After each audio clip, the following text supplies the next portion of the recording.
First of all, Happy New Year. Happy New Year. And Happy New Year to all of our viewers out there. It's late. Mm-hmm. And so we're a little tired. We just got out of seeing Avatar. Last year was crazy.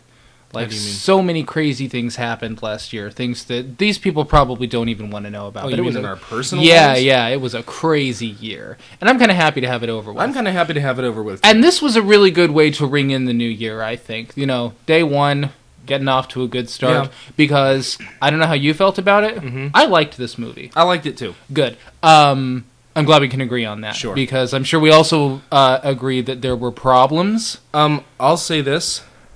I liked it. I don't know. I go so far as to call it good. Uh-huh. I was afraid of this. It was routine. The story was routine. The story was really a mesh of. I guess I'll just jump in here. About 5 other movies. We're about 5 other movies. If it weren't for the fact that this is the single best special effects movie I've ever seen. Imagine this movie without the special effects. It would be very, very... It would be The Last Samurai. Or it would be Tarzan. Pocahontas. Yeah. Right. No, I had exactly the same thought. It is really difficult for me to figure out how to judge this film and how to rule on it, because I think you have to take into account what James Cameron was trying to do with this. Well, here's what I said to myself in the film, if this is any help. Uh-huh. I liked the main character. Yeah, me too. I liked the universe he created, and I liked the special effects that he put on the screen. I didn't like the story he told very much. Well, let's take those one at a time. Let's start with the main character first, because I really liked him too. Mm-hmm. And his main characters are usually either okay or they suck. Right. The last big film that he did was Titanic. You know how I felt about Titanic. Yeah. And you know how I felt about the main characters. I couldn't stand either one of them. I wanted them both to fall in a hole. Yeah. But this guy, and this is going to tie into something that I'm going to say about the film in the negative, but on a positive note, this guy was so interesting in that he had something to prove to everyone, including himself. Right. And while I thought they could have done a little bit more with that, it was really interesting to see him go in and say, you know, every single time he did something, he said, "I got this." And that really cemented his character and what he was all about and what he was trying to do. He wanted to just bite the whole thing off no matter what he was doing. He wanted to excel and be the best at everything that he was doing. And that kind of helped him when he got more into the culture of these people. I can't remember what their names were, but I liked him. I liked watching him. I liked... You liked his attitude. Yes, I did. I liked his attitude very much. I did too. You know, they didn't... Part of the problem with this movie, they didn't put him up against anything... At all. Right. Yeah. He learned... It all happened too quickly. It was all kind of... I felt like I was watching a Rocky montage when I was supposed to be getting to know these people, getting to know why he's he didn't reform his character in order to become one of these people. No. That was part of the problem. But let me just say, the 2 main villains, because there were really 2 villains in this movie... Were the same person. I don't mean to interrupt, but they were the same person. No, you're right. They were the same person, and they were both a cartoon. There was nothing... The conflict in this movie was too black and white. What this movie needed a little bit more of was political intrigue. It needed... You didn't think this movie was political? No, it needed political intrigue going on in the story. Oh, you mean the actual political figures? Yes, it needed... The military guy, he said, "Oh, you know, if you want a vacation, you might want to go to hell for a little bit because it's going to be better than what we deal with here outside the perimeter." What were they dealing with outside the perimeter? I mean, they weren't fight. I mean, these people just looked bored inside the perimeter. He was the only person that really seemed to be. You know, you didn't have soldiers coming back going, "Oh, my arm's off. Oh my God, these people are." I thought the same thing. Yeah. I think I have an explanation for this, and this is kind of where I'm at cross purposes as to how to rule on this. I think James Cameron's first and foremost motivation in making this movie was to immerse you in an alien world. And on that level, man, does he succeed. Yeah, he did. I when I saw the trailers, I thought this was going to be stupid. Right. And this is an alien world. It really is. I think probably not since the original Star Wars movies have I been so immersed in something that I absolutely accepted as alien and absolutely accepted as a world, far out there that I'd never been to before. Right. The what am I trying to say? The landscape of the film was terrific. And the look and the creatures especially. I mean, I sort of like the way that they could attach their little follicles to something else and share in. I had never seen that before. No, I thought that was really cool. And you know what's funny? This go right into my nerd D&D background. I instantly started thinking of how well this would work as a tabletop role-playing game. But anyway, that's off topic. Yeah, I didn't think that at all because I'm not a huge dork. Yeah. But I also think that, when you add somewhere, you have to take away from somewhere else, and I think that's this movie's Achilles heel. I don't know that that's true. Well, I do think that there's a way that you can do both, but that's certainly what happened in this movie. Yeah, because he's putting so much effort into this alien world. The problem with the alien people, the cat people, and the problem with the characters, even the main character, is that I felt like he was giving them all traits rather than personalities and cultures. Like we see the way that the alien culture works in terms of, they can attach their hair to these things, and this is how this works, here's this ritual, but their actual culture was pretty damn generic. It was. And we don't really get to learn what their culture is or what they we know what they value, but we never really connect with that. I think part of the reason for that is too that their culture, it was their belief system was not really a belief system. It was not mystical. It was all it was to them.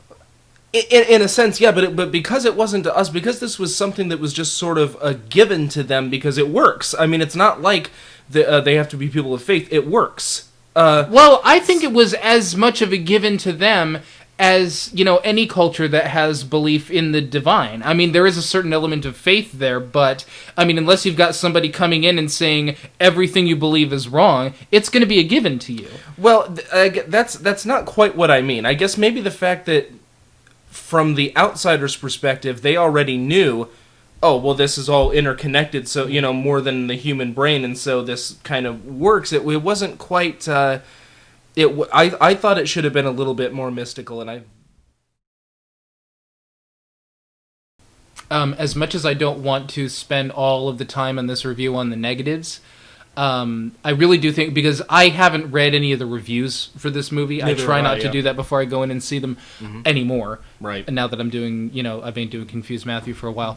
But I will say, for anyone who hasn't seen it yet, if you have seen the trailers and you've heard the word of mouth and you think you know how this movie is going to begin, middle, and end, you're probably right. Oh, there's no question about it. There wasn't a single surprise in that movie. Not one. And you know what? That's what I was looking for when I went into this thing. In the back of my mind, I said, okay, you know what? Surprise me. If you're going to pay $300 million to make this thing and make it the most beautiful, realistic, artful film that's been made in probably decades. And it was.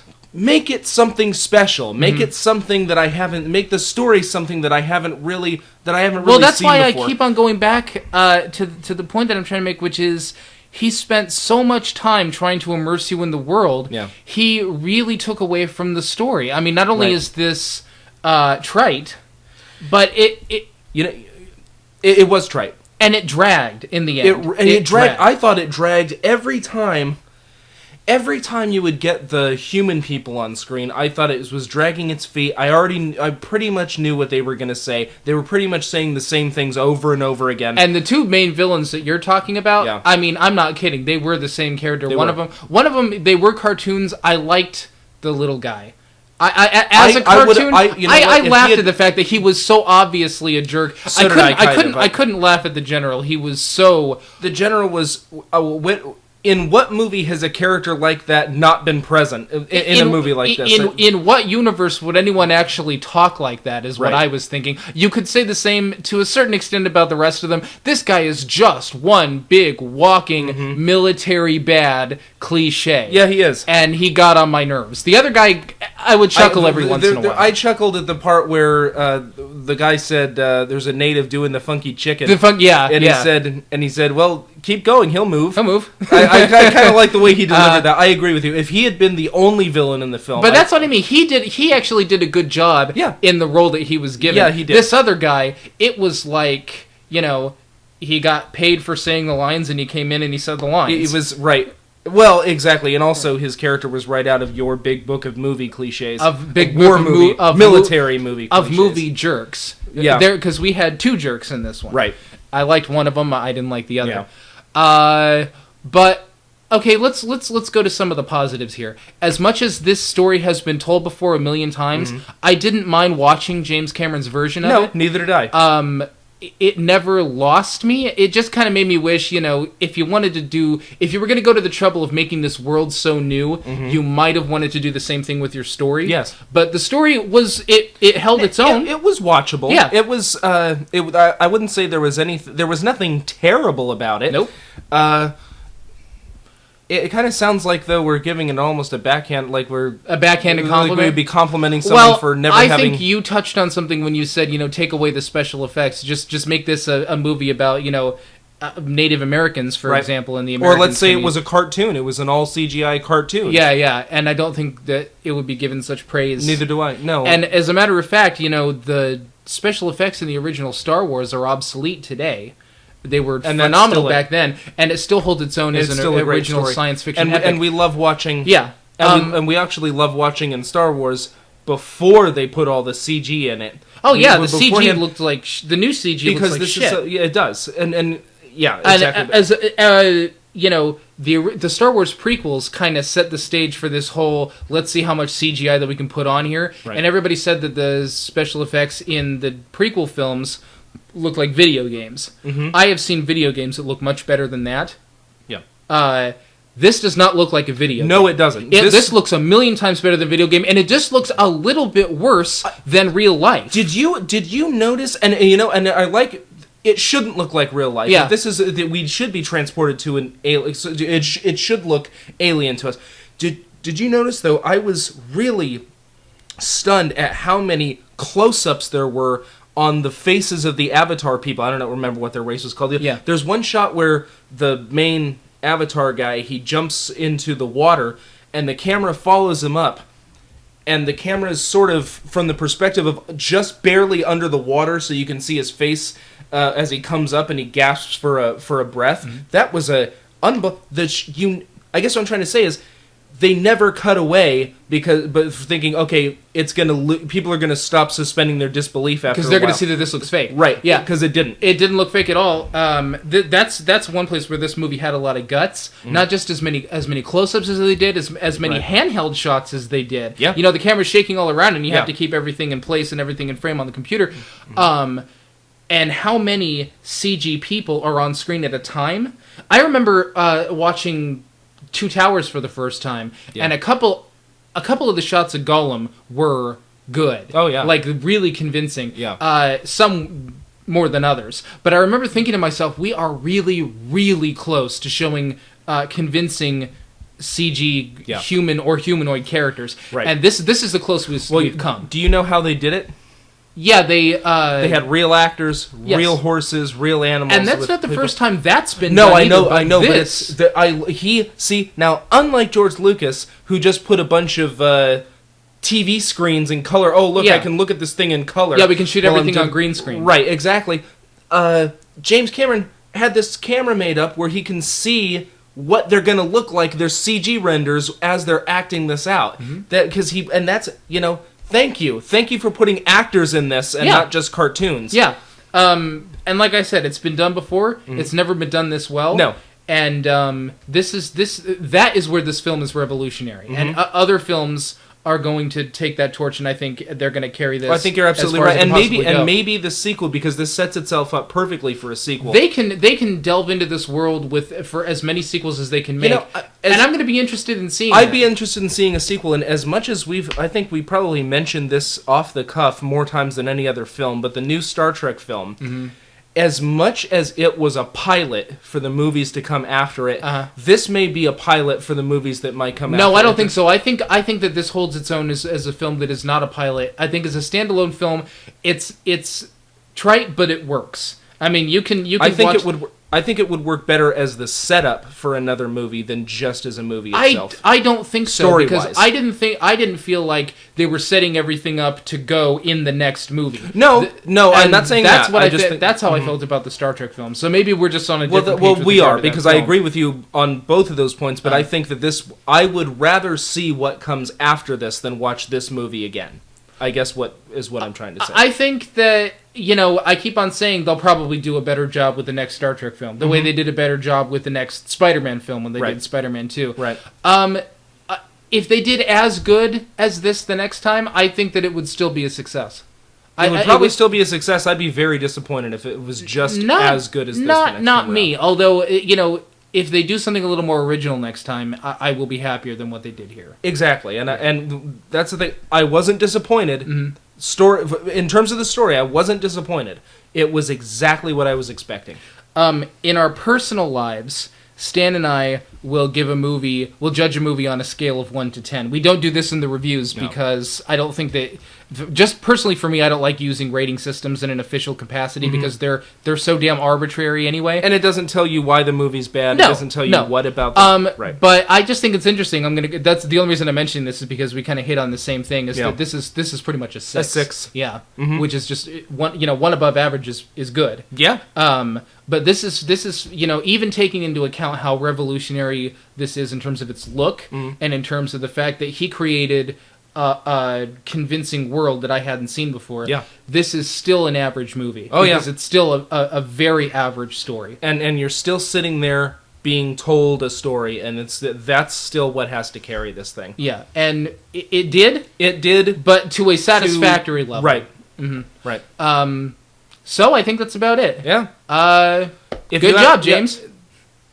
Yeah, good job, definitely. Yeah. And if you haven't seen it, see it while it's in the theater. Yes, because or on a big HD screen when it comes out on Blu-ray. HD, definitely. Yeah. 3D, take it or leave it. No, I wouldn't want to 3D. I don't see 3D movies. I'm sorry. I think it's a gimmick. So it is a gimmick. I think you shouldn't need to have something in 3D to be a good film. Right.